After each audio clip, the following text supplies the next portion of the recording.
Hey everyone, just wanted to do an overview of this new character rig I've made. So last year I released a similar character design called MT-202, and this is kind of that rig on steroids. After I finished that, and there were a few bug fixes that went in afterwards. I realised there were a few quality of life improvements I wanted to make, as well as just some cool features that I'd thought up that I wanted to introduce. So I created a new, more feminine design and implemented them all into this character. So cool, yeah. I'll just start at the bottom and make my way up. But it has all of the regular things you'd expect of a character rig. Actually, before I start going over its controls, by default, when you open the scene or when you link it or append it to a file, it will be in proxy mode. So I realized that having if we have the main base mesh and set its resolution to 0, or you simplify it, it still has quite a high poly count. So it could still be quite a drag on your UI performance. So I spent some time creating an actual kind of proxy mesh, which is has a fraction of the amount of polys. So you can, hopefully you should be able to hit like 24 frames a second playback speed with no problems. So yeah, but you don't need to worry about toggling any of these on and off during rendering. So by default, the proxy mesh isn't shown to the renderer, and the high poly base mesh is rendered instead. So it's nice and transparent. You don't have to worry about it too much. But yeah, okay. So you have the main root bone to reposition or reorient the entire rig. We have the feet set up by default in IK, and you have kind of the classic foot roll kind of mechanism here, side to side. You can pivot from the ball of the foot as well as the tip toes, and then rotate the toes themselves. One of the things that can be a problem is that by default the pole vector for the IK chain in the legs is parented to the foot. So wherever the foot's oriented to, the vector will follow, which is fine for some animations, like if you're doing a walk or run cycle or something. But if you're doing something with quick foot movements or slides or anything like that, it's a pain to have to counter animate the knee rotation in all of those situations. So instead you've got this pole vector pin option, which allows you to move the vector independent to the rest of to the foot, and you can toggle between that being on or off, as you see fit. So since we had just another big improvement is the rig UI. So instead of generating it with the bone like that in, although that creates like a handy rig UI, I wanted it to be a bit more user friendly than having to find all of the controls in just a big long list every time you want to enable or disable IK on a leg or an arm or something. So I spent some time just writing my own rig UI, and it's pretty short. So if you can pull it apart, or use it to help you write your own if you want. Not that I'd say it's perfectly written, but at least now, as you select parts of, although all of the properties are on this properties bone, as you select each part of the rig, the relevant controls will show up, and you don't have to search through a big long list every time. So that's the legs, and then we've also got the IK/FK switch. So yeah, maybe we want to animate the legs in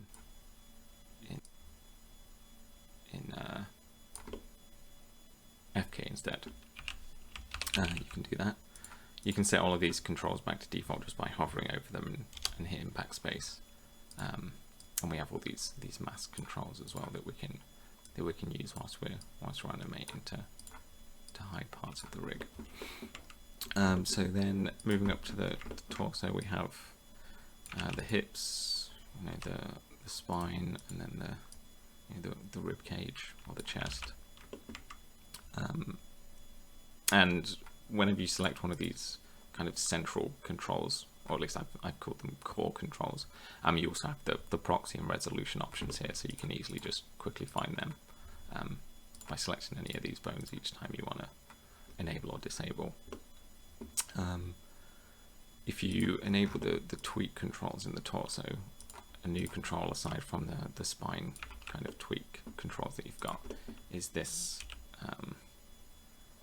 this kind of abdomen controller. So if we go to rendered mode, you can see this actually transitions in a kind of shield for the torso. And there are a few different options for this. So this is kind of like my favorite that I liked, because it, you've got this material and it looks like you've got a shield kind of just over it. But you can also just transition in the material itself, or the other extreme where it's just the kind of hexagon wire pattern around the torso. So that's kind of cool. The shoulder controls are the same as I designed this in all of the rigs that I've made in whatever software I've used. I've always used the shoulder controls as through position rather than rotation of something in the arm or the chest. But with the torso and the arms and the head, you can enable the global or local kind of rotation. So right now the rotation of the arms and the head's following the chest, but we can turn that off, and now the arms and head stay where they are, which can be super handy because it doesn't ruin whatever pose you've already put the arms in each time you move the chest. Okay, turn those back on. And yeah, you can detach the arms as well, and there we go. Yeah, and animate them independent to the body. I didn't realise I detached the right arm, but they're in FK at the minute. But you can also enable IK on the arm, bring the IK controls up, and it still works. And the pole vector kind of switching also is also in place on the arms, same as it is on the legs.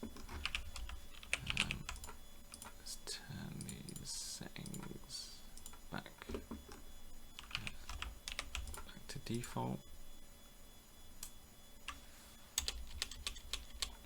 There we go. And another cool feature of the arms, well, I guess one of the main features is I just quickly pose the fingers in some way.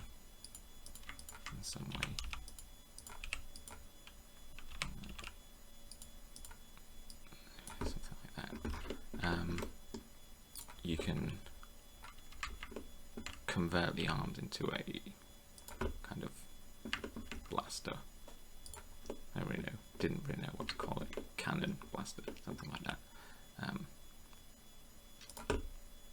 And you can see it smoothly transitions back into whatever pose you were in. So that's one of the main features I introduced. I thought it was pretty cool.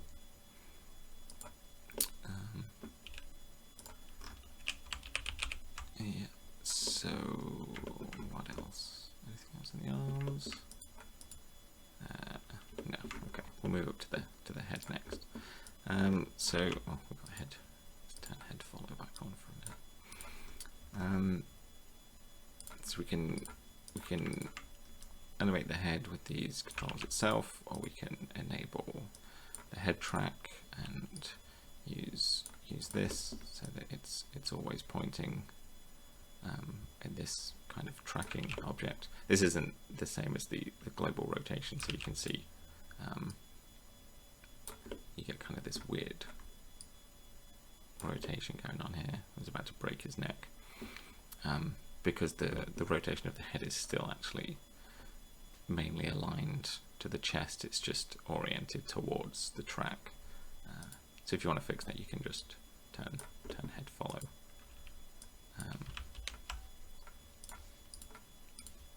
Head follow off, and then it's all a lot, a lot smoother. And you can still, tweak these rotations if you need to. Let's turn head follow and turn the track off. So the next thing we've got is this controller above the head. So you can see if we move this, it transforms or kind of transitions the head into a face. So you can kind of reveal or hide the face through this animation, which I thought was cool, and very Eva from Wall-E inspired design of the face. And then you can enable the face controls here. So you can move the eyes, but they're not, because they're moving across the surface of the screen of the head. Big kind of movements look quite strange.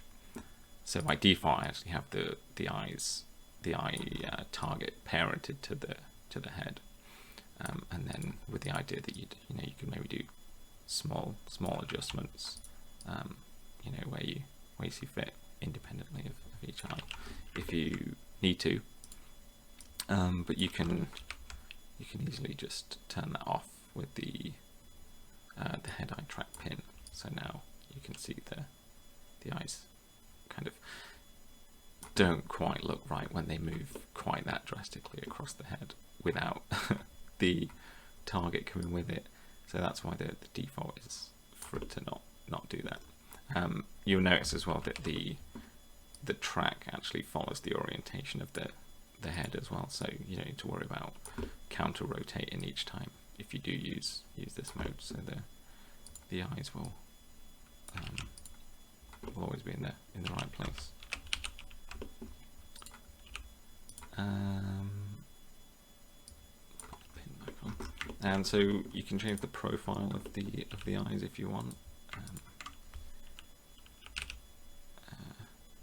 If you want them to be more round or slimmer, and then you can change the upper brow and the lower brow. And you can kind of curve the edges as well. So we've got a frown going on. Maybe we rotate it in. We want it to look really angry, but we also want to curve in kind of the profile at the top. We can do that with these kind of adjustment controllers. But we can also go from angry to some type of sad and confused look going on here. So hopefully people can be quite expressive with the eyes. And there's no mouth, but I was kind of imagining you could alter the intensity of the brightness of the eyes if the character was communicating in some way or talking, and you could do that with the eyes, with the eye kind of intensity here. You can also change the color of the eyes And if you don't want the eyes to both be the same color, you can actually enable this eye split, and you'll see some extra controllers show up, and now you can key the color of the eyes independently.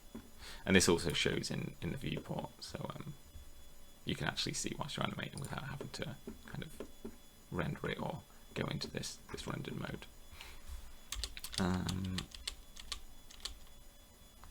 Okay, so that was the head, and then the last thing is, I guess one of the main features of this rig is the amount that you can customize it.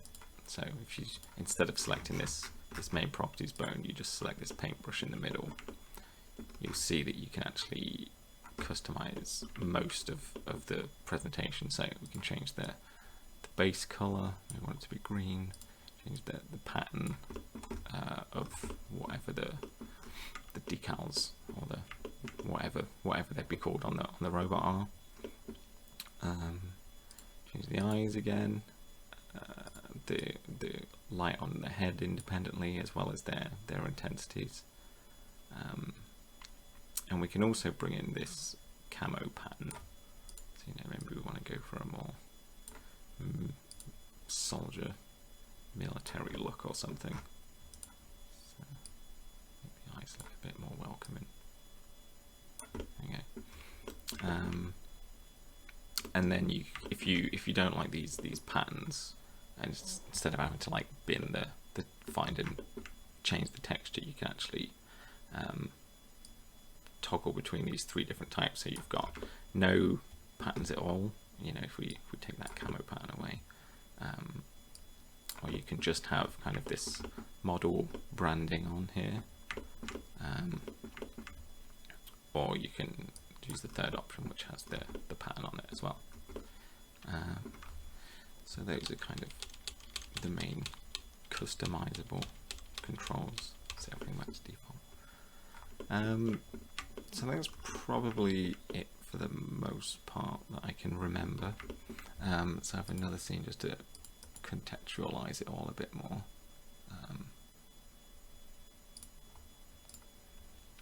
So here, if we've got you know, a scene to have a look at. And this isn't animated; it's just to show you that you can. There's a smooth transition between the textures. You know, from this kind of boring default, or at least in the T-pose it's boring, you've got kind of this evil spy ninja looking type robot design here. Or we can go to the more my standard design that I came up with, which is this kind of well, this look really, instead of changing the colours. You can see she's got a blaster out in one arm, or you know, maybe she's in this position and then she's going to be attacked, so she wants to, you know, bring her armor up and cover her face. So, you know, it transitions in the torso in the face here, and transforms her hands into the blasters. Can also emphasize here that they do still smoothly move between, you know, this martial arts type hand posing and then, you know, this ranged weapon mode.